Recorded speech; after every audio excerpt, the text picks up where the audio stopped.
After 100 years of making cars, MG Rover has run out of options.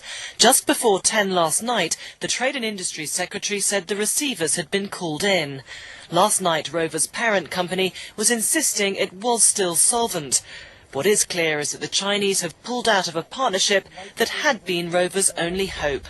The government's offer of a bridging loan had become irrelevant. There was now nothing more it could do. We have done everything possible. The Prime Minister, the Chancellor, myself. I sent a senior team of officials to Shanghai last week to try and ensure the success of this deal. Earlier in the day, production had been suspended. Suppliers had begun withholding parts because they weren't being paid.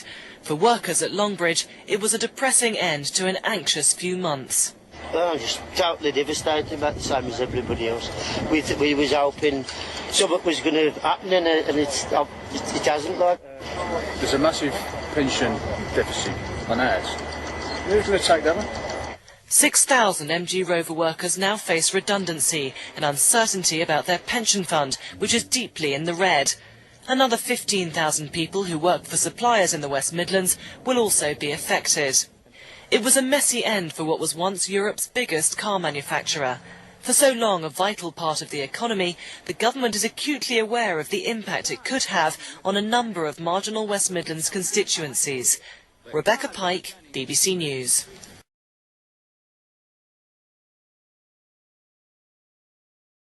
Well, basically, if this speculation is stood up today, then that means that basically this is the end. Longbridge was only kept going, the wages were only paid over this last week because of this government loan of £6.5 million this week.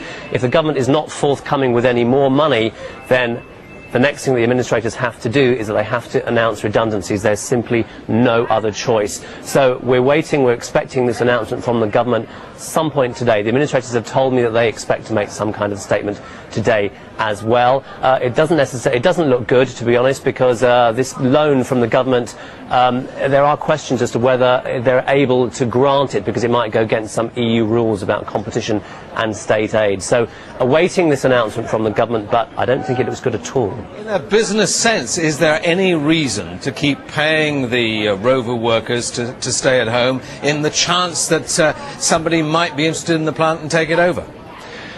Well, the last we heard is that the administrators have yet to contact Shanghai Automotive to talk about the possibility of a deal. And here we are on Friday. This has been going on since the beginning of the week. They've been trying to jack up a deal with Shanghai Automotive, and they haven't made contact with them yet. That's the latest we understand. It doesn't look hopeful that they're going to actually get this deal. So if there is no deal, then if you're being totally ruthless from a business point of view, there is no reason to keep paying the wages of the workers, because the next step is that the company has to be broken up and sold off. And that's what the administrators may well have to do if the money isn't forthcoming. But at the same time, Rover does have a responsibility and a commitment to its 6,100 workers. For many people who work there, this has come out of the blue, and they're left with no job security, possibly no jobs, the threat of not being paid after Monday, the threat of not getting any pension as well, and very little redundancy money as well. So the company does have a commitment and a responsibility to its workers, and the government may have thought, well, that's perhaps why the wages need to be paid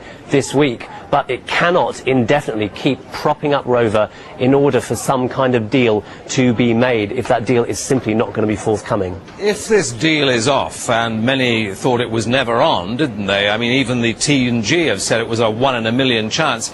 What has the government said about alternative plans? Have they made any commitments regarding enhanced redundancy terms and so on? Nothing at the moment, absolutely nothing at the moment. I mean, I should put in context that statement that the T&G gave. It was Tony Woodley, the General Secretary, here on Monday in Birmingham at Longbridge, where they had a big meeting of all the 6,000 workers at Rover. There he said that the chances of the China deal happening were 1 to 1. I don't think he was actually calculating the odds. I think he was just saying it was very, very slim. And certainly, you know, that's the case. It was very slim, and it's even slimmer now. I think this has been sort of the last few seconds of the 11th hour, if you like, and everyone has been waiting to see if something could be pulled out of the bag. But it doesn't look like anything has been pulled out of the bag. But in terms of issuing redundancy notices, that's the next step for the administrators. In terms of coming up with some kind of redundancy package, well, that is yet to be done. I think that may well be the next step as well. That may well be what the administrators are working on. But they wanted this week to try and see if anything could be salvaged, and that was their top priority.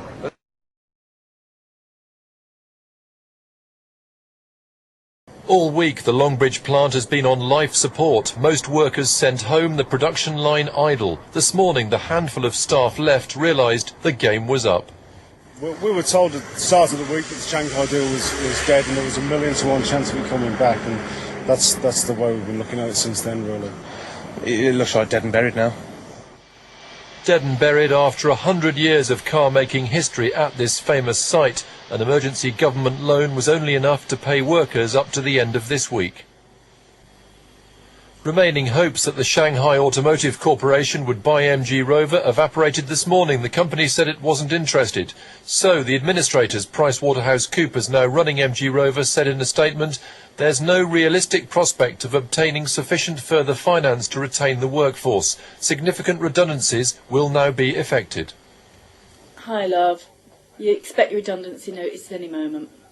This is the reality of that announcement. Mary Nielsen speaking to her husband, who's worked for the company for 26 years, but not for much longer. Initially, I am absolutely devastated. I expected or hoped it would go on for a few more weeks. But I guess you've got to be honest, the inevitable is going to happen. But it is really shocking. So what happens next? There could be 5,500 job losses at Longbridge. As many as 15,000 jobs in supplier companies could be at risk. The administrators will try to sell off MG Rover assets. There's a lot of equipment, some of it not as modern as it might be. Basically, there's not a lot left to sell. Perhaps the MG brand name might have a value.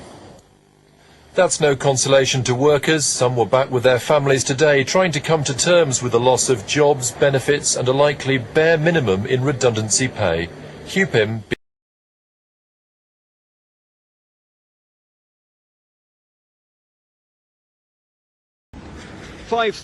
Longbridge workers are today facing a new and uncertain future. Despite the announcement of a multi-million-pound aid package, many fear new jobs will be hard to find. X amount of thousand Rover workers plus other small companies will probably lay off staff, and then we'll compete against school leavers as well, I suppose, when the training, whatever training's finished. So quite a lot of people going for the same job. Thousands more jobs are at risk at Rover suppliers. They're estimated to be owed £200 million by Rover, but last night some were putting a brave face on their predicament. Clearly we will need to be looking at new markets and trying to fill the hole that's left by the automotive sector. We tried to plan for what happens if the MG Rover environment goes really wrong, and on those circumstances we've tried to diversify. We've looked for business elsewhere. We will have an impact on our business, but we're just going to have to get on and fight on and develop business opportunities elsewhere. The government has announced it's making up to £60 million available to help suppliers over short-term cash flow problems. The money's also intended to help them find new work to replace the business they've lost at Rover. West Midlands business leaders say the Longbridge closure is a setback, but they believe the region can overcome it. In the main, the 200 that have spoken to us are dependent on MG Rover for 15% of their sales, 20%. Most of them think they can get through it. There are some disaster cases where it's 90%. Over the next few days, Longbridge workers will be invited to attend workshops for advice on retraining and job hunting. For them, Longbridge is already history.